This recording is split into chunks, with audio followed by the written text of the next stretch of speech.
¿no? Ahora, volviendo al símil ese, ¿no? Que creo que el verso 19 y 20 del mapa del Li. Sí, Lo que pasa sí. es que son historias específicas esas, ¿no? En el que el Buda pronuncia esos versos, ¿no? Sí, yo leí la historia, que era porque hay uno que, un monje como que se quería ser superior a otro, porque sabía mucho y quería al otro monje que en realidad era un arahant, pero entonces como que lo quería inferiorizar, ¿no? Entonces ahí el Buda fue cuando pronunció eso, ¿no?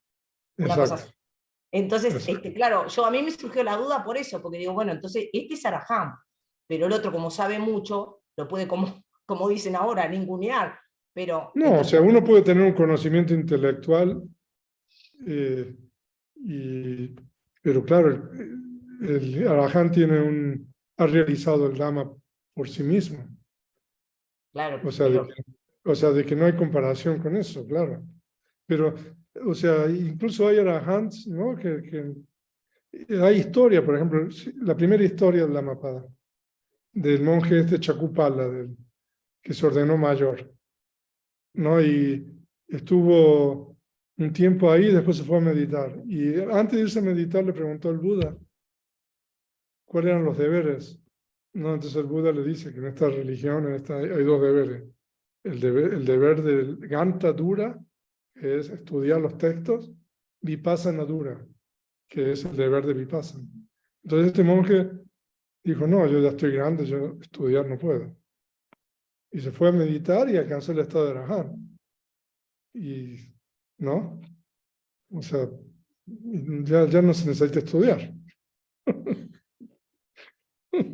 ya, Ahora, claro, pero tampoco, o sea, uno tiene que ser anti-estudio, ¿no? Como en el Zen a veces, ¿no? O sea, en el Theravada, ¿no? En el sentido, ¿no? De que el estudio también a uno le fortifica, digamos, ¿cómo se dice? sí, Las facultades de la fe y cosas así, ¿no? Para la práctica, ¿no? como el O sea, libro, de un que, mapa del viaje, ¿no? Como el libro, un mapa del viaje, que le muestra el sí, mapa, hay que hacerlo. sí, sí. Pero bueno, yo creía que siendo arahant uno podía saber también todo el Abhidhamma, por ejemplo, espontáneamente, pero no. Está bien. Está bien. No. Bueno, muchas gracias. Ahí dice que es repetir el símil, dice. Sí, el del niño y el cambio. Ok, entonces el símil es, ¿no? Entre la percepción, la conciencia y la sabiduría. Entonces la percepción percibe, ¿no? En realidad la percepción reconoce algo que uno vio anteriormente, ¿no? Entonces eso es simplemente el conocimiento de la percepción. Y después está la conciencia, que no solamente reconoce, sino también puede comprender las características. Y después está la sabiduría, ¿no? Que es la que permite el surgimiento de los senderos ultramundanos. Entonces, son tres personas: el niño, el aldeano y el cambista, ¿no? Entonces están en el lugar, en la casa de cambio, digamos, y hay una pila de monedas. Entonces el niño puede discernir entre una moneda y otra, ¿no? La forma, el color, no sé. Pero no sabe, ¿no? De que esas monedas sirven para comprar cosas, ¿no? Que tienen valor. O sea, a lo mejor una piedra y la moneda es lo mismo para un niño, ¿no? Y después está el aldeano, que ya sabe que esas monedas le sirven para comprar, ¿no? Para contratar gente, ¿no? Y después está el cambista, ¿no? Que sabe, o sea, en dónde se acuñó la moneda, de qué material es, si es falsa, si es verdadera, ¿no? Entonces, la percepción es como el niño, la conciencia es como el aldeano y la sabiduría es como el cambista. Ese es el símil. Ok. Martín, no sé si tiene la mano de nuevo levantada. Sí, sí Ah, tengo. ok. Adelante. eh, Cuando se habla de Vijnana o conciencia, ¿es referente a todo el proceso mental? No, el término viñana se refiere solamente a un momento de conciencia. Hay varios sinónimos también de conciencia que son, viñana es lo mismo que cheta, mano, o sea, y solamente se refiere a un momento. En Pali hay otros términos para referirse al proceso, que es santati, por ejemplo. Cheta santati, que es la continuidad de la conciencia. Entonces eso se refiere, digamos, a la... O cheta viti en Pali, que es los procesos cognitivos. No, eso se refiere a las conciencias activas, ¿no? Pero solamente viñana significa simplemente un momento, un surgir de conciencia. O sea que Vijnana tiene dentro de sí saña y vedana. Siempre que surge viñana, no es que tenga dentro de sí, es que cuando surge viñana, surgen junto con viñana ciertos factores mentales. Entonces viñana surge tomando un objeto, y para que surja viñana tiene que tener una base. Entonces hay 6 bases de la conciencia, ¿no? Entonces, ojo, oído, nariz, lengua, cuerpo y mente. Entonces siempre la conciencia depende de una base material en el plano humano, ¿no? Y siempre toma un objeto dependiendo del tipo de conciencia. Entonces, cuando la conciencia surge tomando un objeto, dependiendo de una base, también surgen ciertos factores mentales. Entonces, saña es un factor mental universal, que siempre que surge la conciencia, surge saña o la percepción. Ok. Entonces, Vijnana vendrían a ser los chitas. Son sinónimos, exactamente. Ok. O sea, de que cuando uno ve el término viñana, tiene el mismo significado que chita. Ya. Otra pregunta. Entonces, cuando uno se cultiva haciendo vipassana con respecto a las 4 nobles verdades, eventualmente surge estas conciencias del sendero, perdón. Exacto. O sea, de que uno tiene que practicar, digamos, primero tiene que saber observar qué observar, ¿no? Entonces uno tiene que observar realidades últimas, no conceptos. Entonces eso es lo primero, ¿no? Y en el retiro de abril explicamos un poco que también paña es saber diferenciar entre los conceptos y la realidad última, porque para que paña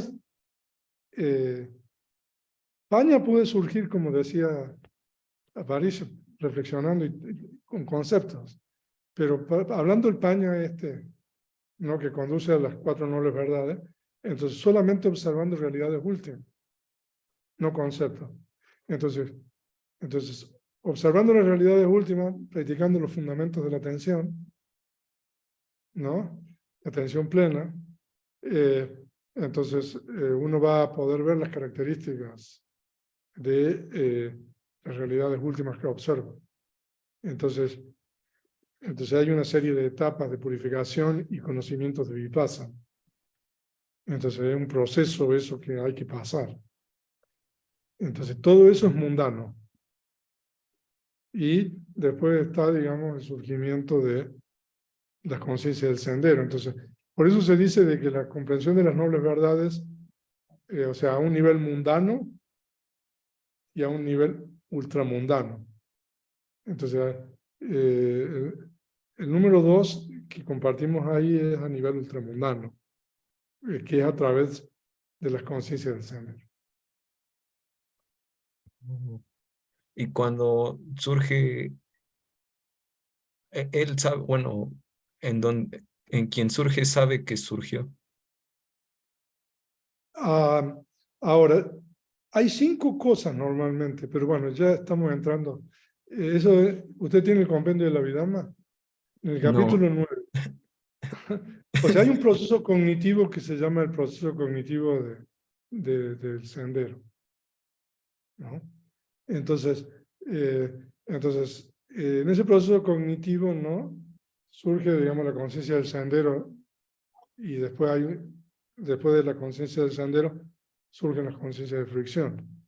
Entonces, en ese momento, en ese proceso cognitivo uno no sabe, pero después de ese proceso cognitivo, hay un proceso cognitivo que se llama de reflexión. Entonces, donde la persona ahí comprende ciertas cosas, pero hay ciertas cosas que a veces la persona no comprende, pero la persona comprende que realizó el Nirvana, por ejemplo. Ok.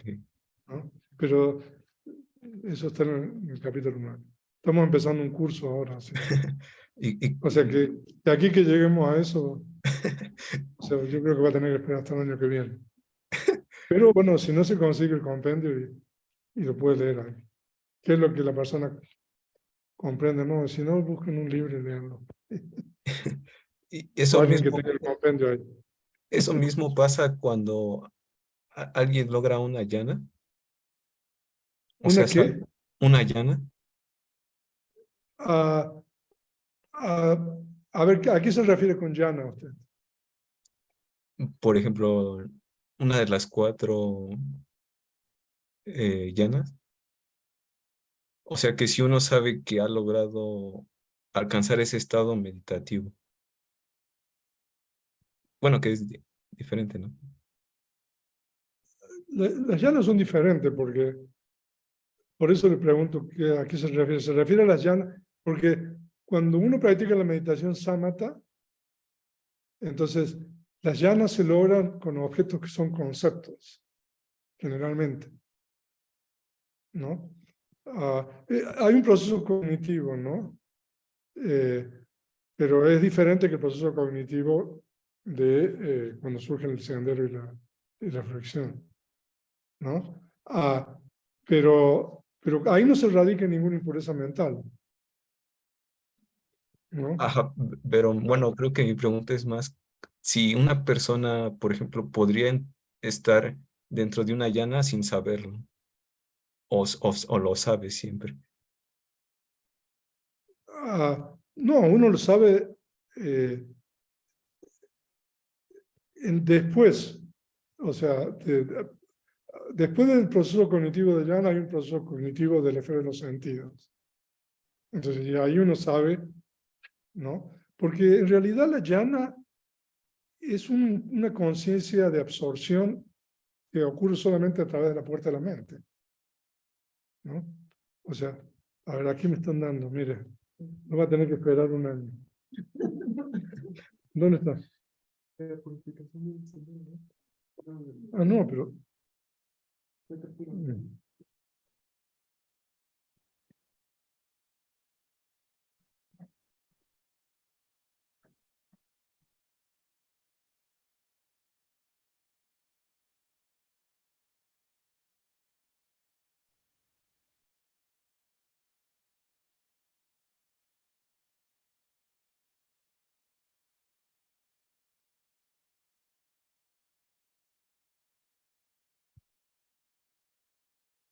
Aquí está en la página 320 de la segunda edición, ¿no?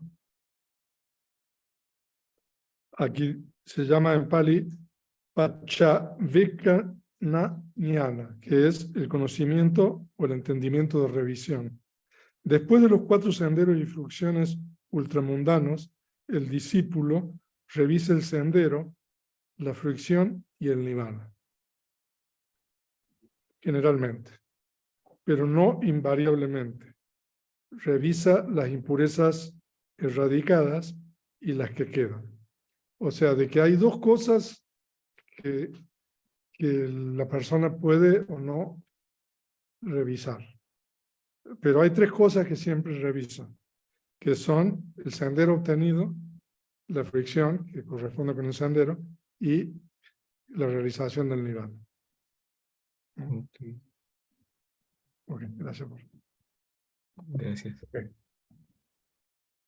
Ok, ¿Dónde puedo conseguir ese compendio? buena pregunta esa.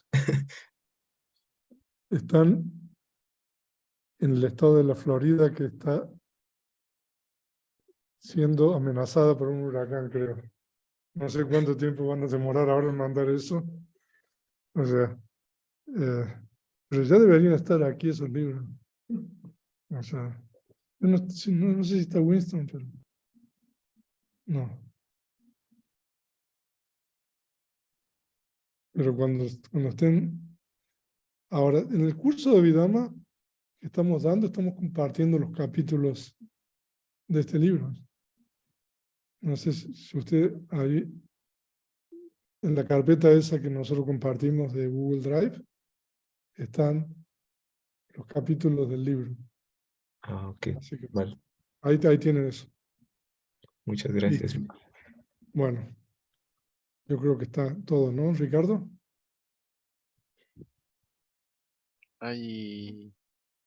Sería la última pregunta de Héctor, que dice: gracias, venerable, me refería al segundo símil que termina con la palabra fuego, que se le cortó la comunicación. No sé si gusta. Sí, Ah, la conciencia del sendero, ¿no? Es como apagar el fuego y después que está apagado uno le arroja otro contenedor de agua, ¿no? O sea, de que en realidad por eso la conciencia de fricción es una conciencia resultante. Entonces se dice de que por medio de la conciencia de fricción uno experimenta el grado de liberación correspondiente al sendero alcanzado, ¿no? Entonces, por eso la conciencia de fricción puede surgir de nuevo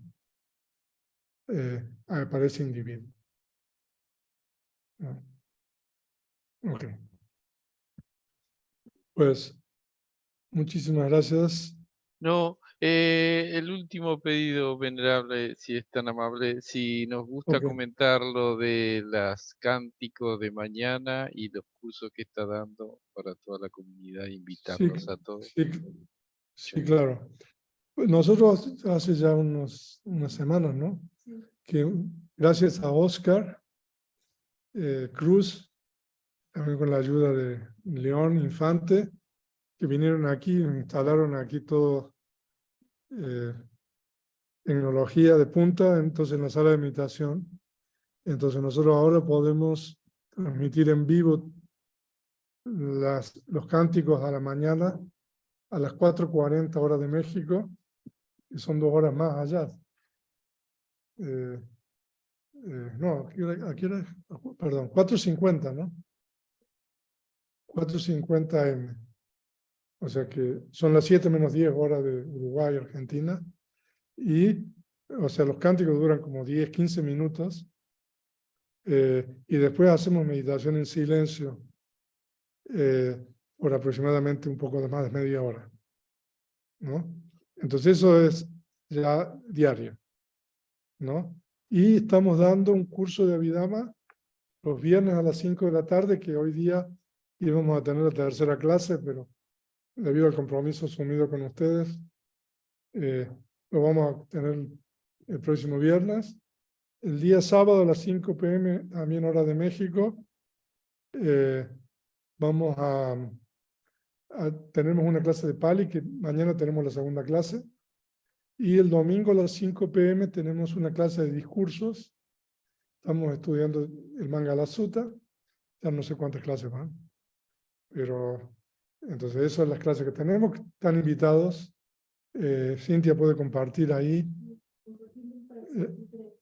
Si se quieren tomar, y los que no están tomando, se pueden registrar en eso, ¿no? No tiene ningún costo, es Dhamma, todo. Así que es simplemente llenar el link ahí, Cintia te da un formulario ahí automático, ¿no? Entonces ahí van a recibir los números de de Zoom con la clave. ¿Ok?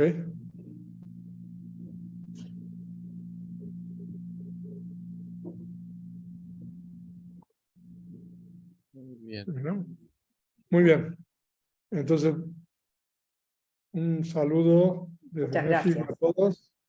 Muchas gracias por participar. Muchas gracias, Y- Venerable, y apreciamos enormemente su gestión y cancelar el curso para estar con nosotros. Muchísimas gracias. Y también, no se sabe que aquí tiene su casa y para si quieren venir a meditar, Ah, qué lindo. además de tomar los cursos en línea. Sí. Así que, ok, buenas tardes, buenas noches a todos. Muchas gracias. Usted venerable también tiene su casa acá. Muchas gracias. Muchas gracias. Luego. Muchas gracias, Muchas venerable. gracias, venerable. Muchas gracias, venerable. Gracias, venerable. Gracias, Ricardo. Gracias, Ricardo. Gracias, Ricardo, y a todos por la oportunidad. Gracias. Gracias a todos. Gracias. Gracias a todos. Chao, chao.